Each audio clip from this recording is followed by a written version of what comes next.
Buenos días. Lo que estábamos comentando, que la falta de papel, ¿no? Crea crisis. Yo no tengo papel y no tenía conexión. Y gracias.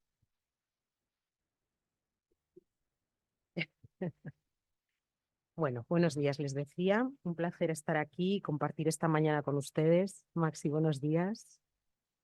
Vamos a dar comienzo a esta mesa redonda. En el artículo que Eugenio Nassarre publica en este libro, Tributo a un pensador europeo, en el artículo El itinerario de Maritain en la Europa de la crisis, recuerda Eugenio que Maritain era un filósofo en la ciudad, y tratándose de un filósofo cristiano creo que no podría ser de otro modo, ¿no? Un filósofo, un hombre, un cristiano preocupado por la verdad, no puede desgajarse de la sociedad en la que vive, ni dejar de dar, nos recordaba Eugenio, las razones de vivir, sufrir y esperar. Maritain vivió en una Europa y en un mundo en crisis. Quizás nosotros sintamos algo también de esa crisis, ¿no? Y él abordó el estudio de cuestiones que no han dejado de ser actuales y que creo que en nuestros días siguen siéndolo: la democracia y los derechos humanos y su relación con el cristianismo. Este es el tema de esta mesa redonda a la que van a dar vida, ¿no?, dos personas a las que ustedes conocen bien, pero que merecen ser presentadas: Ignacio Sánchez Cámara y Vicente Navarro de Luján. Brevemente les presento a los dos y por el orden que ustedes quieran o que vosotros queráis, pues dais inicio a vuestra intervención. Ignacio Sánchez Cámara es catedrático de Filosofía del Derecho en la Universidad Rey Juan Carlos de Madrid. Forma parte del grupo de investigación La persona en la filosofía española contemporánea, vida humana y bioderecho. Ha sido también docente e investigador hasta el año 2008 en la Universidad Complutense de Madrid y es autor de obras como Europa y sus bárbaros, De la rebelión a la degradación de las masas o El crepúsculo de Europa. Es colaborador del diario ABC y El Debate y ha colaborado también en revistas tan conocidas como la Revista de Occidente y nuestra nueva revista. Vicente Navarro de Luján es doctor en Derecho, abogado de los ilustres colegios de abogados de Valencia y de Cuenca. Ha desarrollado su trayectoria académica vinculado al CEU de Valencia desde sus orígenes y ha desempeñado también diversos cargos en la Fundación Universitaria San Pablo CEU en la Comunidad Valenciana, como subdirector general, director de centros y director de proyección social y cultural de la Universidad CEU Cardenal Herrera. Y es en este momento rector honorario de dicha universidad. Bien, les decía, por el orden que ustedes, empezamos por Ignacio, con un tiempo no más de 15 minutos cada uno y un cierre, damos inicio a esta mesa. Gracias. Muy buenos días. Muchísimas gracias a Eugenio Nassarre y a Agustín Domingo Moratalla por invitarme a participar en este proyecto y en este libro que pronto será presentado. Creo que una de las cosas que nos distingue a los cristianos de los que no lo son es el hablar de los muertos en tiempo presente. Claro, se puede hablar en pasado para referirse a algo que han hecho, ¿no? Pero hablar como si no existieran me parece que es contrario a nuestra fe más íntima, ¿no? Y por lo tanto, yo saludo a Eugenio tan vivamente como a Agustín. La presencia es distinta, pero en cualquier caso no deja de ser presencia. Por otra parte, claro, quien habló de la política como profesión y de la ciencia como vocación, Max Weber, ¿no? yo creo que en algunos casos, pocos, la política puede ser también una vocación. Y hay un criterio, ya nos enseñó Ortega y Gasset, para distinguir el verdadero político del que es simplemente un aventurero, un oportunista o algo peor, y es precisamente el ingrediente intelectual que posee. Si ante un político no vemos que hay dentro de él, junto a él, detrás de él, alguna inquietud intelectual, podemos estar seguros de que es más bien lo segundo. Pero bien, Eugenio encarna esa visión verdadera del político y ese ingrediente intelectual. Creo que era tanto un intelectual como un político. Y bueno, simplemente no voy a hablar ya de experiencias personales, pero sí quiero decir que una de sus virtudes intelectuales, de lado las personales en general, es que si uno, en mi caso, podía tener alguna duda en ocasiones sobre qué era lo más o menos acertado intelectualmente, por qué camino había que ir, qué es lo que estaba pasando realmente, cómo reaccionar, si uno tenía alguna duda, bastaba con fijarse en lo que proponía Eugenio para saber que estaba ya en el lado correcto. Bueno, muchísimas gracias también a Teresa Conte por la presentación. Voy a hacer dos pequeñas, no me gusta, pero voy a hacer dos pequeñas rectificaciones, más que nada, por si hay algún colega que me oye esto y se puede poner un poco nervioso, ¿no? Soy profesor catedrático de filosofía, ahora he sido de filosofía de derecho toda mi carrera y tengo, en fin, no es que... Y lo mismo digo del ABC, muchos años en ABC y pues, me siento colaborador de ABC incluso en tiempo presente. En este momento no lo soy, soy solo en el debate, pero eran simplemente dos precisiones en cualquier caso. Muchísimas gracias, Teresa, por tu amable presentación. Bueno, voy a intentar, esto del tiempo no quiero bromear, pero ni siquiera hacer ironía, ni críticas veladas a colegas, ¿no? Pero como no nombro, pues da un poco igual. Seguramente los académicos o los profesores y en general todos los que hablamos en público en alguna ocasión tendemos a pensar que siempre nos falta tiempo, ¿no? Un poco con la idea de que es muy importante lo que tenemos que decir y que nos van a cortar a los 10, 15 minutos o a la hora incluso, ¿no? Bueno, yo no sé si ya es modestia falsa o verdadera, pero cada vez creo que tiene menos sentido reclamar mucho tiempo, ¿no?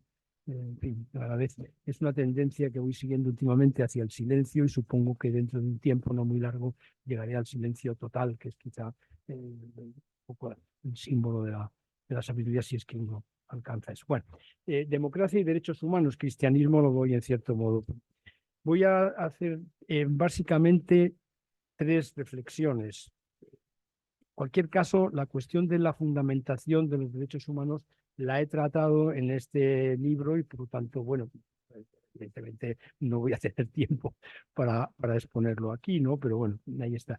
Pero sí quisiera hacer tres reflexiones sobre tres asuntos, creo que notables, al menos a mí me han interesado, desde la perspectiva de Maritain, con algún punto tal vez crítico, que se refieren tanto a la democracia como a los derechos humanos, que son el problema del fundamento, de la fundamentación. En segundo lugar, la situación de los debates, algo apuntaba antes Agustín Domingo, los debates morales y políticos actuales. Y bueno, desde la perspectiva de Maritain, ¿qué podríamos decir sobre esto? Y luego haré una breve referencia a la cuestión de las minorías de choque, de las que habla en uno de los últimos capítulos del hombre y el Estado.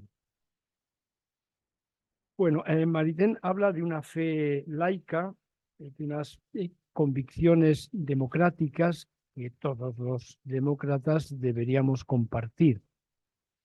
Y deberíamos hacerlo independientemente de cuáles sean las razones por las que somos demócratas, ¿no?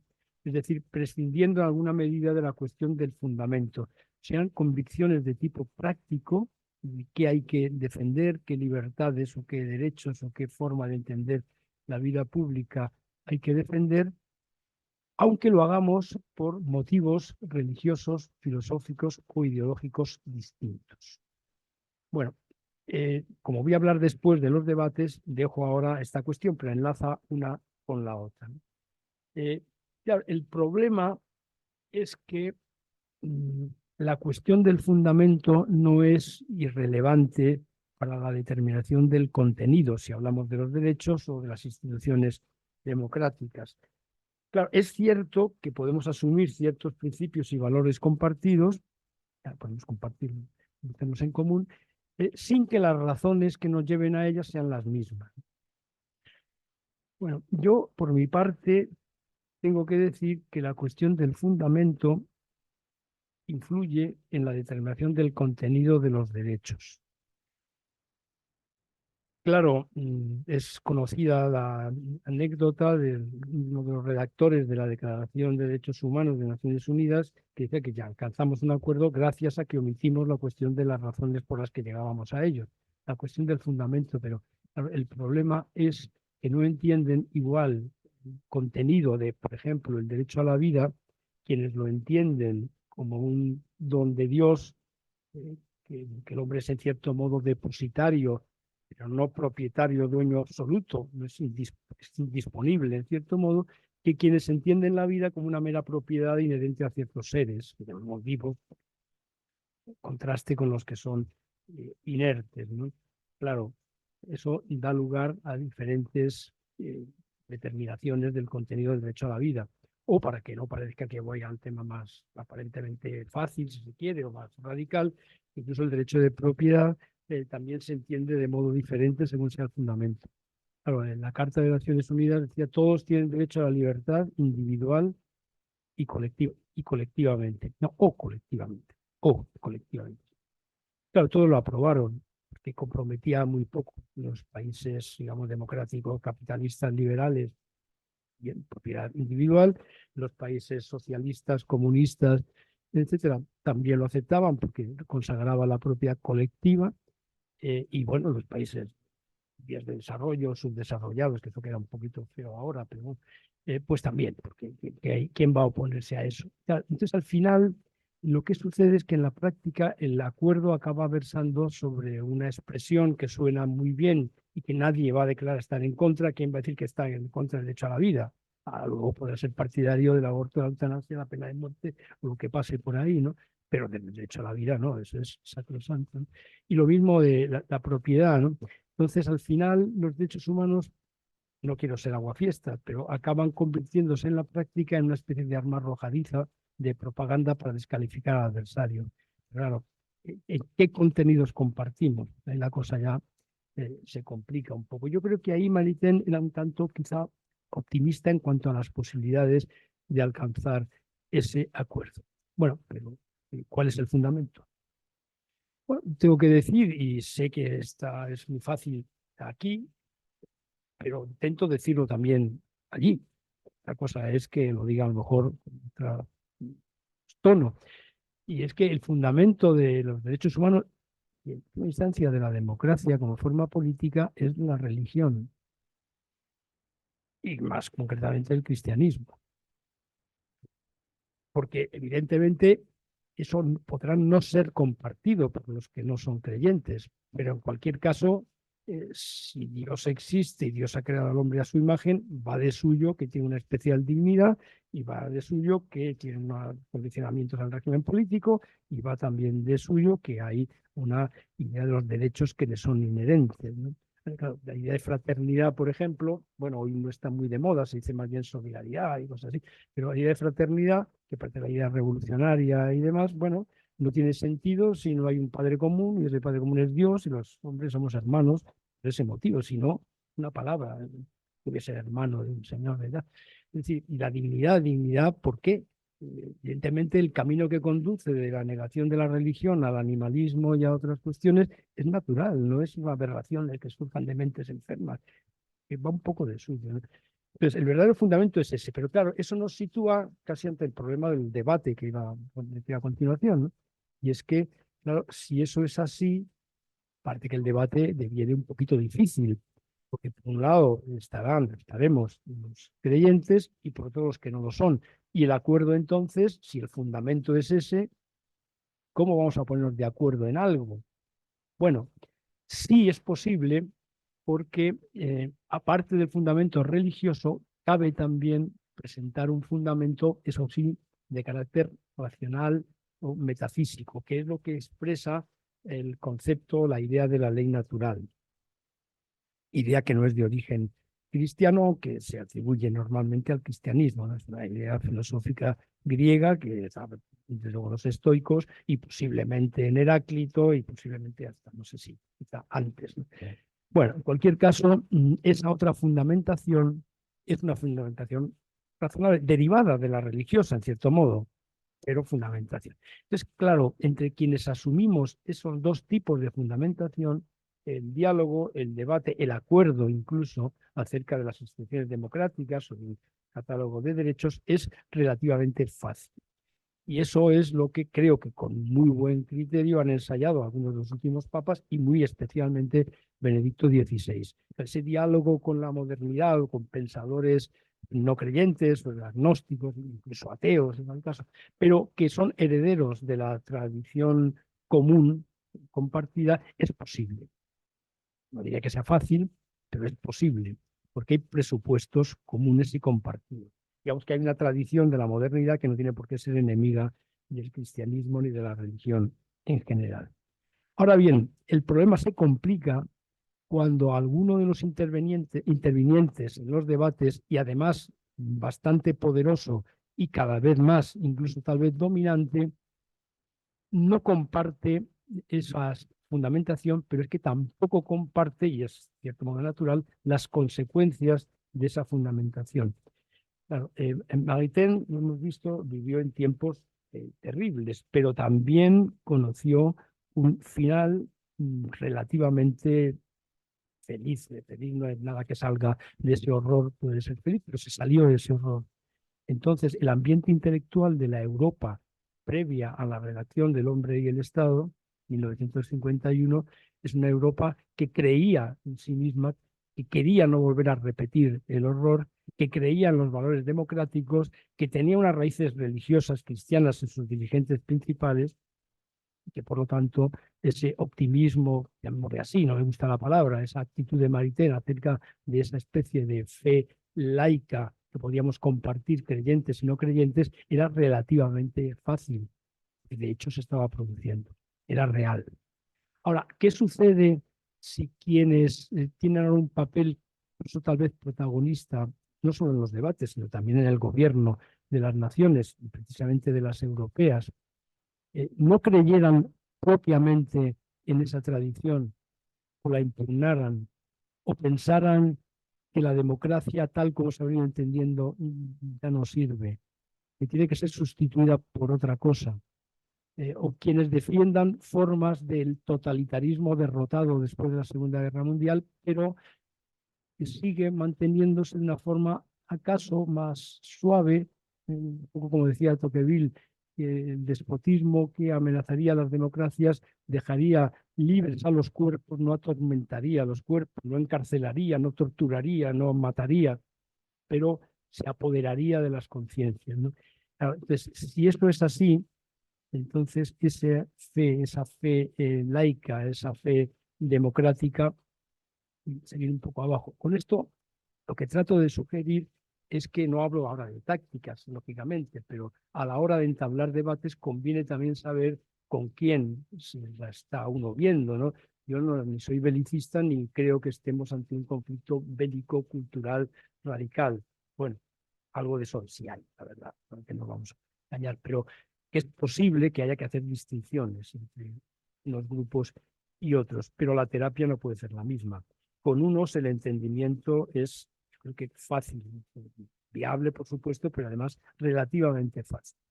Ahora, claro, quienes rechazan cualquier tipo de dignidad, cualquier tipo de origen religioso posible, al menos en el hombre, defensa de la democracia liberal, defensa de los derechos humanos más allá de la satisfacción de las pulsiones y deseos de cada uno, es bastante difícil el entendimiento. Entonces, bueno, con esto quiero decir que las condiciones del debate en la época tardía, a los últimos años de Maritain y en la actualidad, pues es bastante diferente, ¿no?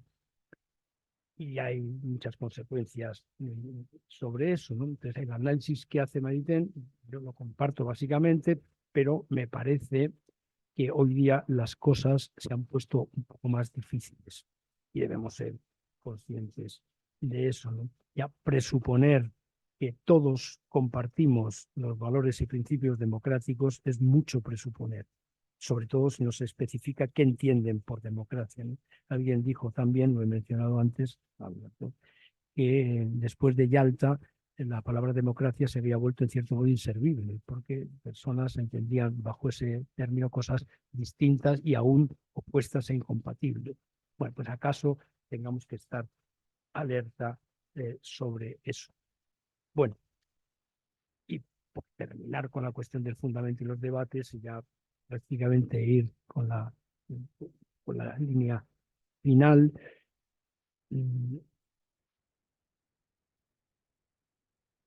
si se pretende, como se ha pretendido, sigue pretendiendo en muchas ocasiones, fundamentar la democracia en el relativismo ético, estamos bastante perdidos. La democracia se queda sin fundamento. Yo no voy a repetir algo que digo ahí en ese artículo, pero está el planteamiento de Kelsen, que es probablemente conocido, uno de los más grandes juristas del siglo XX, que considera que solo el relativismo puede fundamentar la democracia, porque el absolutismo moral llevaría necesariamente al absolutismo político. Bueno, yo creo que eso es un error filosófico, puedo comentarlo más, pero que da lugar además al pernicioso efecto de dejar a la democracia en el aire, sin fundamento. Pues entonces, ¿qué razones hay para defender la democracia? Bueno, sí, uno puede decir que nadie tiene la posesión de la verdad absoluta. Bien, el demócrata tampoco, que no una alternativa a la democracia. O porque eso no puede abrir camino incluso a la fuerza o a la violencia política. Que no, si no hay una evidencia de que la violencia sea un mal, ¿no?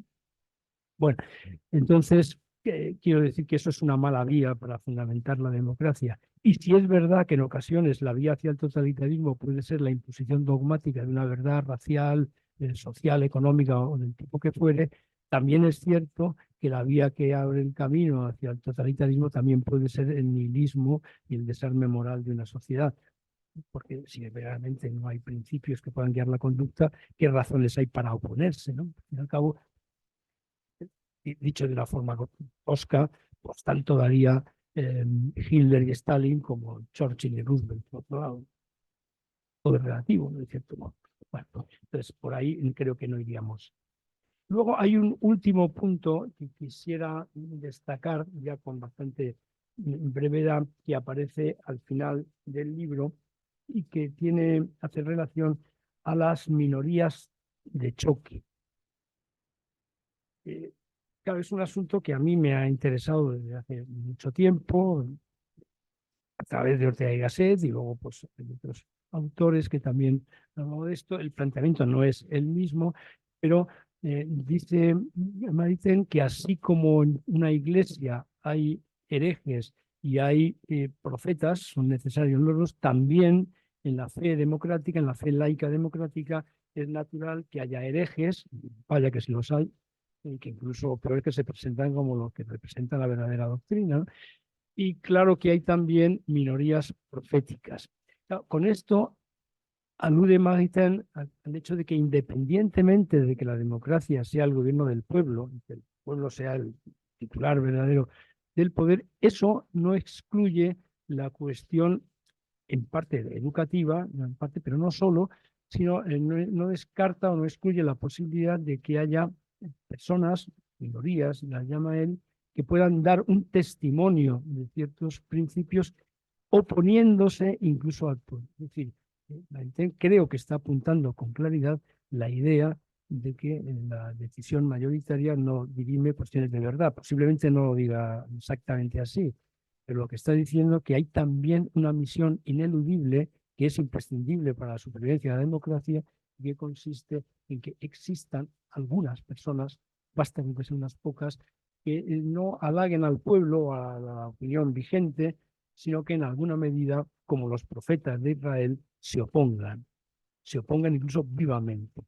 E incluso, llega a decir Maritain, que no está de más que partidos políticos, los políticos, no ya estas minorías proféticas, puedan oponerse al pueblo. Y si eso les acarrea la pérdida del poder, han hecho bien porque en cierto modo pueden estar dando testimonio de ciertas verdades, ¿no? Por lo tanto, lejos del planteamiento de Maiten, y en eso estoy absolutamente de acuerdo, la pretensión de que el pueblo tenga siempre razón. Y que, por lo tanto, el contenido de la educación deba ser dirigido o determinado por el Estado. O la pretensión de que el Estado sea competente para decidir cuestiones de verdad científica o filosófica, o de verdad moral y estética, o la verdad de los acontecimientos históricos del pasado y de su correcta interpretación. Ahí el Estado es, digamos, neutro en el mejor de los casos. Cuando no, pernicioso se intenta intervenir. Esto creo que es importante porque hoy tiende a invertirse lo que es natural, y ya termino, tiende a invertirse la relación entre derecho y moral, en el sentido de que antes la moral se presentaba como algo absoluto, Kant y tantos otros, mientras que el derecho era relativo, cambiante, se adaptaba a las circunstancias sociales, expresaba en cierto modo la moral social cambiante. En cambio, hoy se ha invertido esto, se pretende invertir esta situación y la moral empieza a ser cosa del capricho de cada uno tiene la que quiere, pero allá él, eso que no moleste a los demás, y la verdadera moral, la que obliga a todos, la moral por antonomasia, es el derecho. Con lo que los parlamentos se convierten en digamos, depositarios o así, o los quienes enuncian realmente el contenido de la moral. Es verdad que para que esto sea tenido un poco, es cierto que cuando pierden el poder, grupos de este tipo suelen volverse ya menos absolutistas en cuanto al derecho, pero eso es un triste consuelo en cierto modo.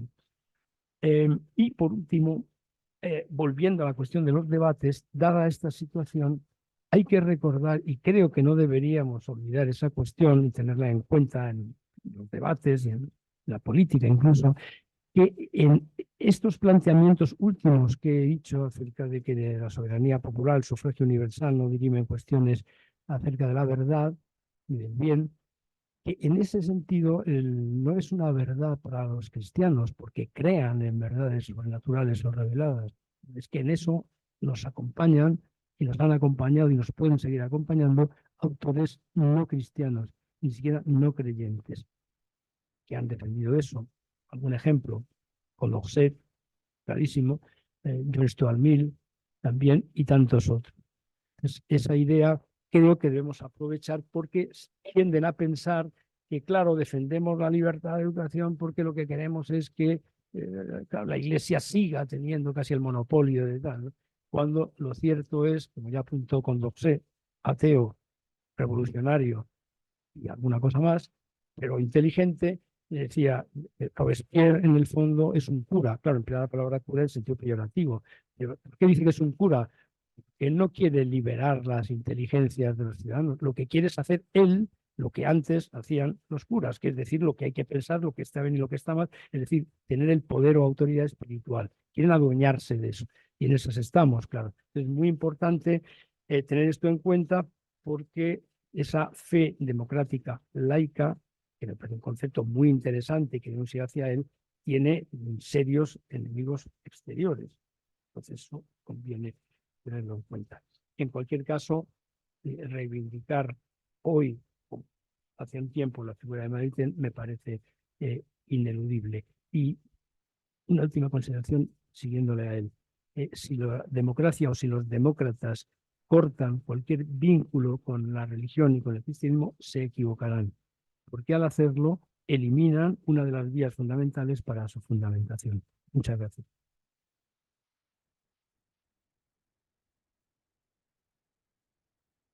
Muchas gracias, Ignacio. Luego, si nos queda un poco de tiempo, podemos, ¿no?, entre nosotros comentar algo. Vicente, cuando quieras. Por favor, gracias. Buenos días, encantado de estar aquí en esta, que de alguna manera es mi casa, en parte, es mi casa desde hace 50 años, o sea que algo tengo de relación con ella. Y también encantado de estar en esta ocasión como homenaje a mi gran amigo Eugenio. Y yo a Eugenio lo conocí ahí en los años 73, 74, cuando estaba en la universidad, y me vinculé junto con él a los grupos que llevaba don Joaquín Ruiz Jiménez, Tierra Democrática y tal. Luego ya estuvimos en otras aventuras democristianas fuera de UCD y luego dentro de UCD y más tarde en el Partido Popular. Así que feliz de estar aquí. Bueno, y yo he pedido que tenía antes Ignacio, porque le comentaban de tomarme un café a Teresa y a Agustín, que no sabía exactamente, dado el título de la misa, qué me correspondía hacer a mí. Si hablar un poco del artículo con el que colaboro en el libro sobre Mariteña España, o bien, dado el título de la mesa, meterme también de alguna manera en el tema de la fundamentación de la mesa. Lo de la fundamentación lo hace estupendamente bien Ignacio en el artículo que he leído, así que yo de eso. Pero sí que quería rápidamente, en relación con el tema de la fundamentación de los derechos, hacer los siguientes incisos. Yo creo que es muy complicado un desarrollo de la doctrina de los derechos humanos sin acudir a la origen y a la base misma de ellos, que es el cristianismo que damos. Yo recuerdo, también esto, a este respecto, pues dos definiciones de persona. Una debida a San Agustín, otra debida a Santo Tomás. Para San Agustín, la persona es el resultado de la voluntad creadora de Dios, animal racional que muere con una racionalidad inscrita en el alma y mortalidad aneja a su materialidad corporal. Mi maestro, don José Conrau, que yo lo tuve en Valencia como catedrático de Filosofía del Derecho, por miembro ilustre de la Asociación Católica Propagandista, definía en uno de sus libros, casi en el frontispicio del libro, al ser humano como un ser que no es ni bestia muda ni espíritu puro. Es una definición muy bonita y muy acertada de persona por parte de Cox. Y para Santo Tomás, en tanto que imagen de Dios, el ser humano constituye lo más digno ontológicamente hablando, por su carácter racional y libre, por la perfectibilidad que le da su condición moral, en definitiva, como nos enseña en su suma teológica, la persona significa lo más perfecto que hay en toda la naturaleza, o sea, el ser subsistente en la naturaleza racional. Yo quería, al hilo de algún comentario que he hecho Ignacio, determinar este punto. Vamos a ver, para mí, entre otras cosas, lo que distingue nítidamente al ser humano de un animal, de otra especie, es lo siguiente. En estos momentos hay un fenómeno que a mí me preocupa mucho, de animalismo creciente, es decir, cuando hay un accidente en Valencia y hay un edificio, una de las noticias es que han muerto 40 mascotas. Lo siento mucho, pero bueno, dale la relevancia a ese acontecimiento comparable con lo que supone la pérdida de vidas humanas, me parece aberrante. Pero lo estamos viendo, ¿no? En estos momentos, no sé, creo que cierta, en España hay más mascotas que niños. Eso quiere decir que estamos ante un cambio de paradigma en cuanto a la ontología muy claro. Pero a este respecto, yo quería hacer la siguiente consideración. El animal, cualquier animal de cualquier especie, al animal se le podría aplicar aquello que Laín Entalgo calificaba de ser infacto, es decir, el animal ya está hecho, el animal no cambia en sustancial, puede aprender en determinadas actividades más o menos mecánicas, pero el animal ya no cambia, es lo que es desde el principio. Sin embargo, como decía Laín, el ser humano es un ser infiel, es decir, a medida que vivimos nos vamos perfeccionando, vamos cambiando, podemos cambiar. Y no solamente no cambiar de aspecto físico no tiene importancia, sino cambiar en lo más profundo de nosotros. Y eso un animal no lo puede hacer.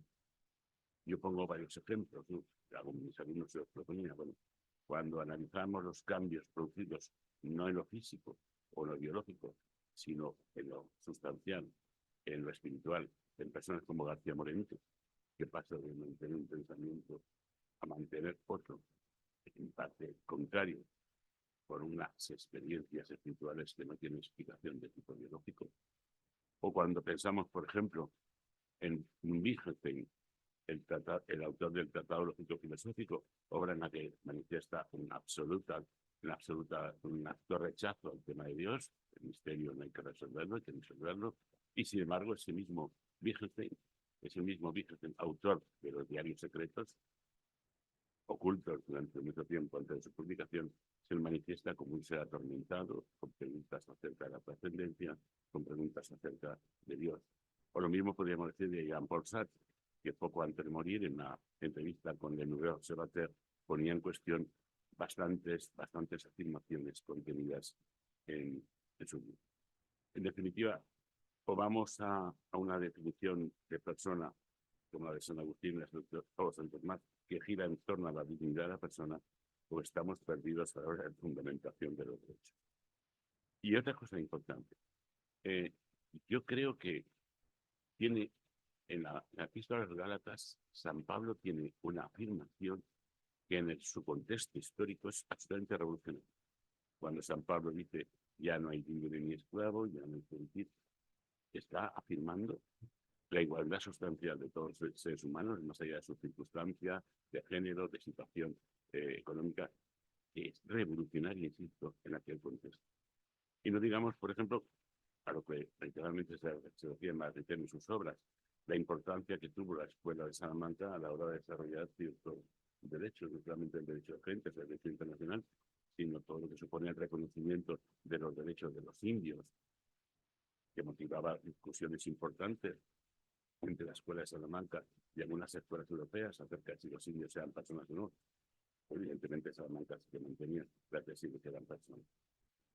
En definitiva, hay, como dice en su artículo, hay dos modelos de fundamentación de los derechos. El modelo positivista, el modelo que a última hora defendía Gregorio Pérez Barba, el mismo que introdujo en el año 72 la primera referencia a Maritain, tesis, personas, sociedad y Estado, el modelo al que llegó Pérez Barba, un modelo puramente positivista. No hay fundamentación más allá del propio derecho, lo cual evidentemente, a un callejón sin salida a la hora de hacer un juicio de valor sobre el derecho. Es evidente que cuando apelamos al modelo naturalista, apelamos a la ley natural, tan denostada en estos momentos en la literatura jurídico-filosófica, estamos afirmando algo que no es nuevo. Antes de que se refería a ello, yo recuerdo la famosa escena de Antígona, en la que ella, cuando le someten a interrogatorio porque ha enterrado a su hermano y ha contravenido la norma del rey, Antígona responde: por encima de las normas de los hombres están las normas de los dioses. Es una referencia clarísima ya a una fundamentación metajurídica de las obligaciones o de los derechos. O, por ejemplo, si no planteamos como algo en vigor la ley natural, ¿en base a qué podemos justificar la actuación del Tribunal de Nuremberg, que juzgaba y condenaba a personas que se habían limitado a cumplir lo que el derecho positivo les imponía? ¿En base a qué se fundamenta esa sentencia? Si lo único que puede justificar algo es la ley positiva. Yo creo que, evidentemente, Maritain, en varias veces de sus habla de la ley natural como el fundamento de los derechos, como el fundamento del orden jurídico en general. Pero en relación con el tema del fundamento, en relación con la ley natural, a mí me abre una cierta esperanza, nunca la he perdido, que siendo como está la ley natural un concepto muy manoseado y superado, hay en estos instantes algo que a mí me llama la atención. Me refiero a la floración de libros de muy diversas calidades, escritos por personas pertenecientes a ámbitos de las ciencias experimentales o de las ciencias positivas, que se están planteando algo que nos puede remover la pregunta acerca de la ley natural. Me refiero a estos libros, algunos de los cuales han sido auténticos éxitos editoriales, como los publicados por estos dos autores franceses, acerca de Dios y tal. Y lo que quería decirles es que en esos libros hay un punto en que los físicos, la física actual, la física fundamental actual, llega a hablar de un diseño fino del universo, de un diseño fino, de un orden del universo, que tendría que estar necesariamente más allá de la acción del azar y de la acción de la casualidad, sino que ellos, me estoy refiriendo a incluso a físicos que no se manifiestan directamente como creyentes, ellos creen que el universo tiene un diseño fino. Y me pregunto, Si el universo tiene un diseño fino con una voluntad creadora que le da sentido y que lleva a organizar algo tan maravilloso, el otro día me lo comentaba un catedrático de nuestra Universidad de Biología, algo tan maravilloso como es una célula, algo tan maravilloso como un animal, como el camaleón, ¿sería posible que en ese diseño fino no hubiera también una propuesta normativa respecto a la criatura que es el ser humano? De la pura ciencia física. Yo creo que ahí se abre un camino de retomar lo que en estos momentos supone dudas, no ya en el ámbito de la filosofía, en el ámbito, sino dudas en el ámbito de la física. A mí me encanta la física, no, yo soy de derecho, pero puedo leer lo que puedo. Pero yo estoy convencido de que en estos momentos, cada vez que leo algo nuevo, me da impresión de que cuando estoy leyendo a Lederman, algunos de los físicos actuales, más que estar leyendo a físicos, estoy leyendo a metafísicos. Porque las preguntas son físicas, experimentales y metafísicas, aplicar el origen del sentido. Pero bueno, bien. Yo quería hacer una referencia a que, evidentemente, la obra de Maritain acerca de la construcción de la teoría de los seres humanos es realmente importante. Pero fundamentalmente, se han citado en libros como El libro integral, Los derechos del hombre y la ley natural, Cristianismo y democracia, La persona y el bien común. Y me ha alegrado que alguien esta mañana sacara en la mesa un librito, sí, pequeñito, de Santa María, publicado en 1955, y que yo compré en la librería de Viejo, en Santiago de Chile, a través de Iberlibro, que cuando yo llegué, había que salir como año 1955, editado este libro por la ACNTP. Pero sí, estaba absolutamente proscrito en España, si no se tradujo hasta los años 80 prácticamente. ¿Cómo es posible? Pero, dice tal, año 1955. Ministro de Asuntos Exteriores, Alberto Martín Artajo, de la FED. Ministro de Educación Nacional, Joaquín Ruiz de la FED. Y algún otro ministro, el de Obras Públicas, que si no era la CDP era cercano. Yo ya entiendo por qué el libro pudo circular sin ser un libro crítico contra Maritain. Pero ya que cito eso, quiero hacer una referencia muy breve a lo que es la relación de Maritain con España. Maritain, voy a ser muy rápido, Maritain tiene su primera relación física, digamos, con España a propósito de sus visitas a lo que fue la Universidad de Santander, la Universidad de Verano, que era una universidad muy curiosa, ¿no? Porque tenía, digamos, dos campus, un campus que había sido objeto muy deseado por el ministro socialista Fernando de los Ríos, que tenía una orientación cercana a lo que había sido la enseñanza, etc. Y otro campus en un edificio religioso que había puesto en marcha desde ahorita. Los dos campus convivían alguna vez. Y Maritain estuvo en ambos, ¿no? Pero, evidentemente, el distanciamiento de Maritain con España se produce, como no podía ser tomado, a propósito del posicionamiento de nuestro autor en torno fundamentalmente a la publicación de la Carta Colectiva del Episcopado Español del 37, donde se habla de la guerra civil como una cruzada. Maritain se alinea con otros intelectuales franceses bien conocidos y protesta contra la denominación de cruzada de la guerra civil. A partir de ese momento, evidentemente, Maritain en España no entra. De hecho, si repasan ustedes su bibliografía, las publicaciones sobre Maritain en castellano son todas editoriales hispanoamericanas, ninguna española, y lo primero que se publica sobre Maritain es la tesis doctoral de Gregorio Pérez Barba y aplicado a personas que a partir de ahí empieza a haber publicación. ¿Cómo llega Maritain a España? Maritain llega a España siempre de una forma indirecta. Tengan ustedes que ya en los años 60, sí, los años 60, bastantes seminarios españoles mandaban a determinados alumnos a formarse, a completar la formación al extranjero, fundamentalmente a Lovaina y una universidad más. Claro, cuando estas personas, que luego venían a España llegan profesores de la Facultad de Teología o de los seminarios, llegan al extranjero, sí que se acercan a la obra de Maritain. Evidentemente, ellos pueden ser transmisores en el ámbito de su actividad docente del pensamiento de Maritain, que en definitiva era un pensamiento de adecuar, como se ha dicho, poner al día la tradición tomista, la tradición escolástica y ponerla en relación con los fenómenos que estaban ocurriendo, cosa que el tomismo español pues estaba en otro mundo. hay una cosa muy curiosa. Eugenio Asarre me comentaba que los que entonces eran jóvenes, más o menos con tendencia democristiana, visitaban el despacho de Joaquín Ruiz Jiménez en la calle Castellón 76, porque Joaquín Ruiz Jiménez tenía la obras de Maritain, lógicamente entonces. Y me comentaba Eugenio, e iban todos a leer, y los Joaquín les dejaba hacer. Pero lo que me contaba Eugenio es que, claro, que se encontraban con las obras de Maritain, entonces, con algunas anotaciones al margen muy críticas contra Maritain de don Joaquín. Anotaciones estaban ahí los más. Por tanto, eso demuestra también que don Joaquín, pero nada, que hizo muchísimo con me relacioné mucho, don Joaquín dio un giro personal, experiencial, político, a propósito de su participación en el concilio de Trento. Hay un régimen antes del concilio y un régimen posterior al concilio.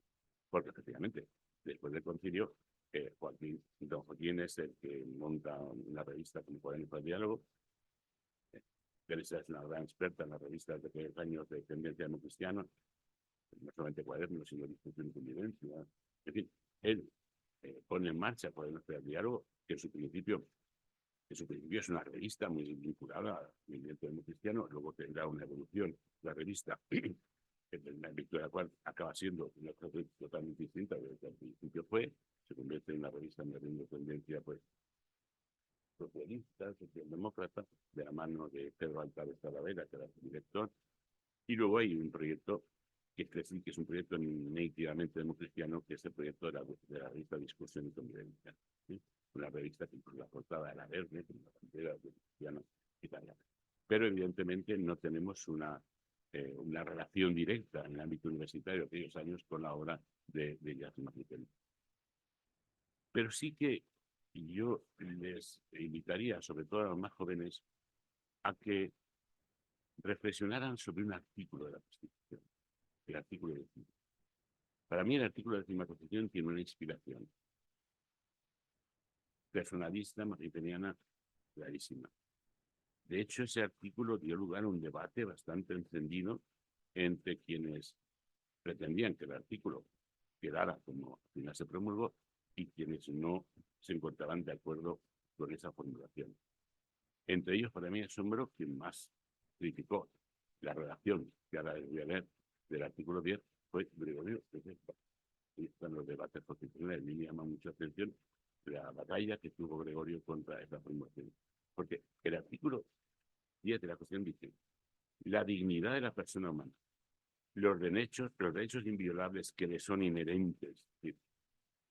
Este artículo reconoce que los derechos de la persona no son tales porque el Estado se los otorga, es una visión positivista, sino que los derechos de la persona son inviolables porque van totalmente íncitos en la dignidad de la persona, que está por encima de la voluntad del Estado y está por encima de la letra. Es un planteamiento muy maligno, muy de la tradición democristiana. El libre desarrollo de la personalidad, el respeto a la ley y a los derechos de los demás son el fundamento del orden político y de la paz. Luego continúa el segundo párrafo del artículo, no es interesante. Pero el primer párrafo es una formulación absolutamente en línea con lo que la tradición cristiana y lo que el pensamiento de Martínez supone respecto al estatuto de la persona en el ámbito del Estado y en el ámbito del gobierno. Para mí, eso de que son inviolables porque les son inherentes, vamos, no resiste ningún tipo de lectura positivista. El Estado no crea los derechos, el Estado se limita, si es que lo hace, a reconocerlos, pero los derechos son previos al Estado. No sé si... Además es que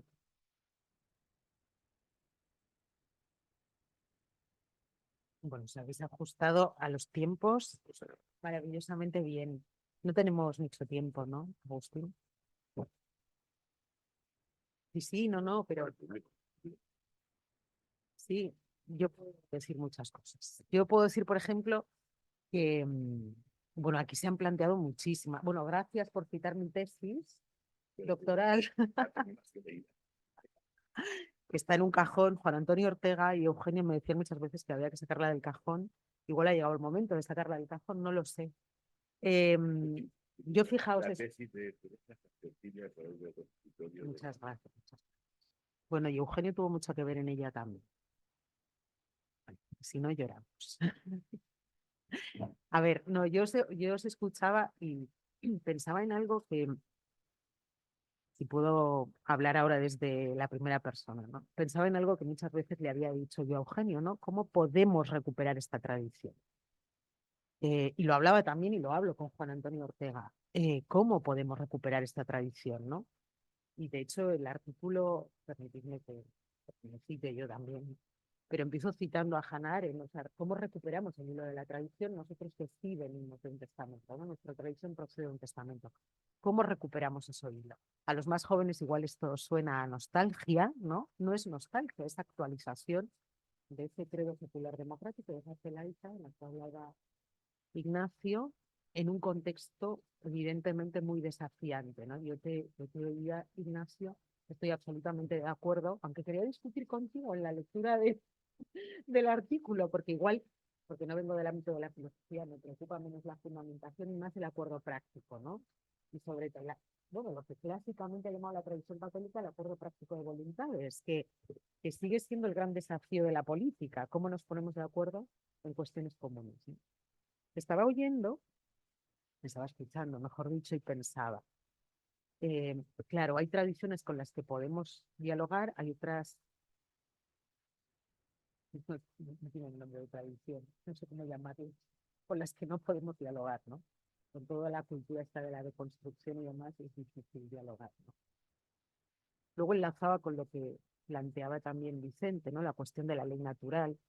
Al final es el concepto de naturaleza humana, ¿no? Podemos ponernos de acuerdo en eso, podemos encontrar un lenguaje común. Benedicto XVI decía, llamémosle lo que le llamemos, ¿no? Pero en un mundo en el que las certezas éticas han saltado por los aires, llamémosle ley natural o no, luego en su libro sobre la naturaleza humana, al final, yo lo leo a veces como diciéndonos un poco lo que tú planteas en el artículo, a los cristianos no dejen de hablar de esto, ¿no?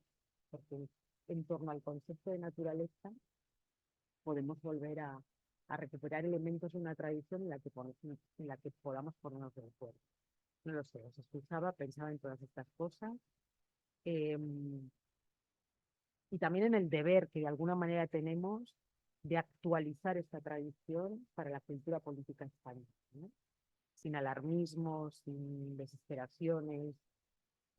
No sé cómo se puede hacer esto. Creo que Eugenio ha abierto un portillo. Agustín, lo siento, hago una invitación desde aquí. Me permito decir que no sé si podemos crear un espacio de reflexión, de pensamiento más o menos sistemático, que hay que volver sobre esto. Me parece que todo esto no se puede perder, ¿no? Es decir, que aquí tenemos un tesoro que escuchaba y pensaba. Cuando escribía el gran José María García Escudero, del que no hablamos, ¿no? ¿Qué hubiera pasado si la Institución Libre de Enseñanza y la CDP se hubieran entendido mejor? ¿Qué hubiera pasado? ¿No? Él lo escribió. ¿Dónde estaríamos? ¿No? Quizás no habrían pasado muchas cosas de las que han pasado, no lo sé. Me ocurren tantas cosas al escucharos, soy poco sistemática, ya lo sé, pero bueno, cerrad vosotros, concluís con lo que consideréis oportuno.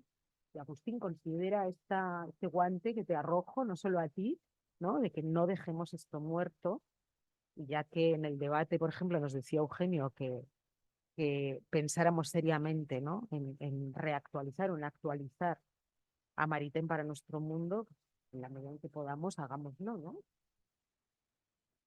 Sí, sí, Bueno, muchas gracias por sus observaciones.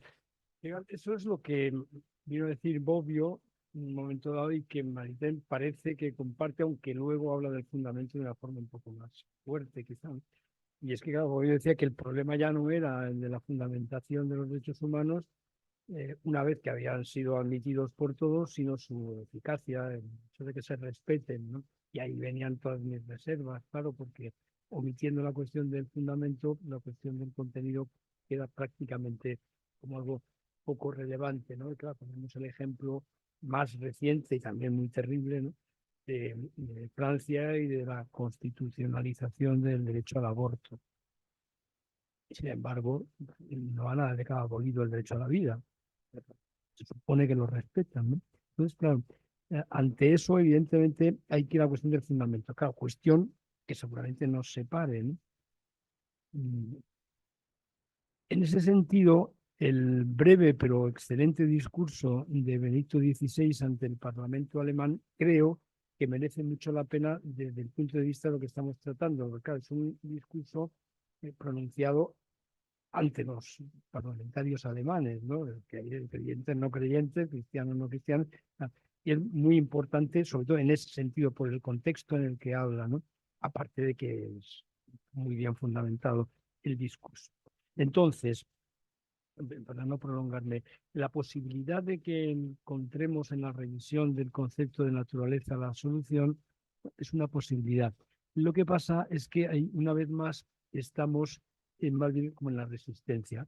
¿Por qué? Porque el concepto de naturaleza que se ha ido imponiendo, al menos desde la física moderna, del nacimiento, para fijar una fecha, es ya muy distinta al concepto clásico. Hay una ruptura con la idea clásica que entendía que la naturaleza en general y la humana en particular tenían un fin.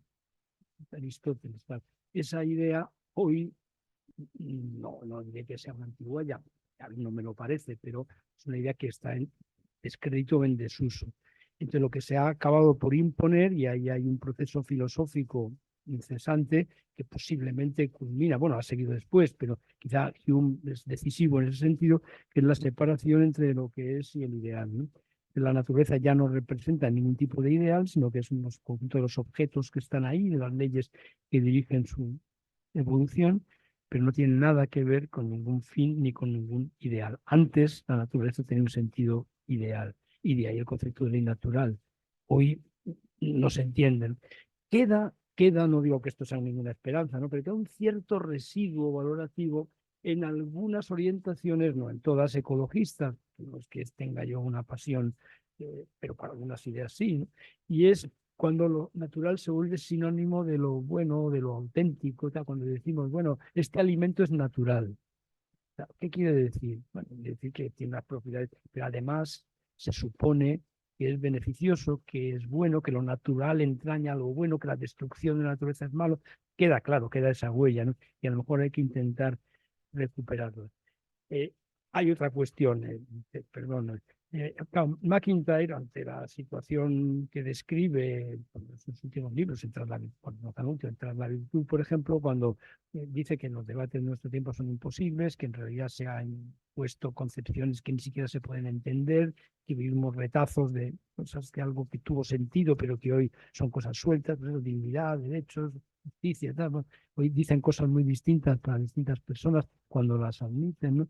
Dice que, claro, que los bárbaros ya no amenazan fuera de la frontera, sino que están entre nosotros y gobernando, no sé, entonces, al final parece proponer la resistencia, pero casi en el sentido de al menos refundar ciertas formas de comunidad, algo así como los monjes, en la reunión de los monjes en el cristianismo primitivo, asolado de cierto modo por el Imperio Romano y por la persecución, de al menos refugiarnos y salvar, bueno, la cultura clásica o salvar el propio cristianismo, ¿no?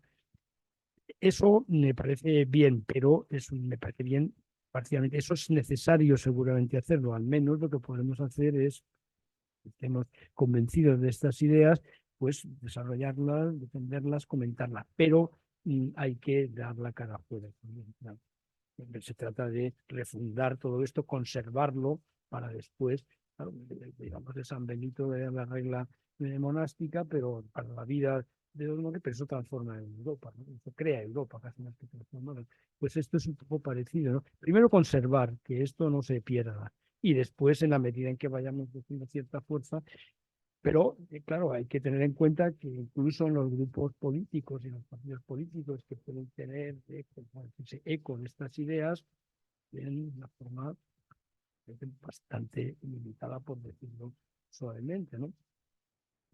Ya de paso, creo que no hacen mal, porque una es la tarea de estas minorías, de hecho, que proféticas, de intentar cambiar, rectificar la opinión dominante, y otra cosa es pretender gobernar contra la opinión pública.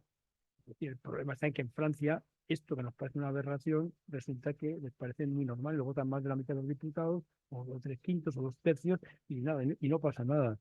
Eso es lo que hay que cambiar. Mientras tanto, pedirle a un partido político que aspira a gobernar que sea fiel, escrupuloso, cumplidor de todos los preceptos, que el aborto es un crimen, bueno, se puede pedir. Y a mí me gustaría que hubiera un cambio legislativo, y pudo haberlo, pero creo que la clave está en esa moral vigente, y ahí es donde hay que dar parte de la batalla. En el sentido, Neos, no quiero hacer aquí una piña, pero ha sido nombrado en alguna intervención de esta mañana. Bueno, es una asociación, ¿no? Intenta eso precisamente, ¿no? No influir políticamente, no gobernar, no, pero al menos intentar influir en la opinión, ¿no? Perdón por la prolongación. Un breve apunte simplemente. Vamos a ver, en relación conectando con la intervención de Ignacio, os voy a poner un ejemplo de lo que quiero decir. No se ha perdido todo. Al ser humano todavía le queda algo que es la racionalidad. Lo de que el ser humano es un ser racional es muy importante. ¿Por qué? Porque si no tenemos una base común, como sí que ocurría en tiempos pasados, una base común de valores, de pensamiento, para formular juicios críticos acerca de ciertos acontecimientos, sí que la razón nos sirve para ello. Os voy a poner un ejemplo, sobre todo para los que seáis de derecho, si hay aquí alguno. Y yo en clase, cuando hablo con los alumnos, les planteo la siguiente cuestión. Se produce la última reforma del Código Penal español en relación con el derecho a la vida, en relación con el aborto, y se introducen dos situaciones jurídicas distintas. Hasta la 34ª semana, el aborto es impune, y es por voluntad de la mujer. A partir de la 15ª semana, el aborto constituye un delito. Y yo les pregunto a mis alumnos, vamos a ver, usando la razón, no ningún planteamiento ético previo, ni siquiera ninguna fe religiosa. Explicarme a mí, desde el punto de vista jurídico, qué mutación se ha producido, orgánica, biológicamente, en ese ser que está en crecimiento en una semana. ¿No es irracional que en el plazo de una semana cambie el tratamiento jurídico respecto a una realidad de forma radical? Porque, claro, si dijéramos, no, en fin, es persona solamente quien nace. Bueno, hay un hecho biológico que es el nacimiento. Sería una aberración, pero tendría una lógica.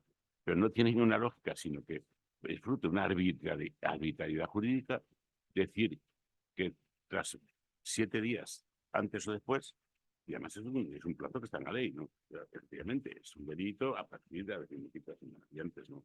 Eso desde el punto de vista de razón no se sostiene. Desde el punto de vista de razón jurídica. Por tanto, insisto, todos tenemos un patrimonio, un tesoro inembargable, que es el tesoro de la razón.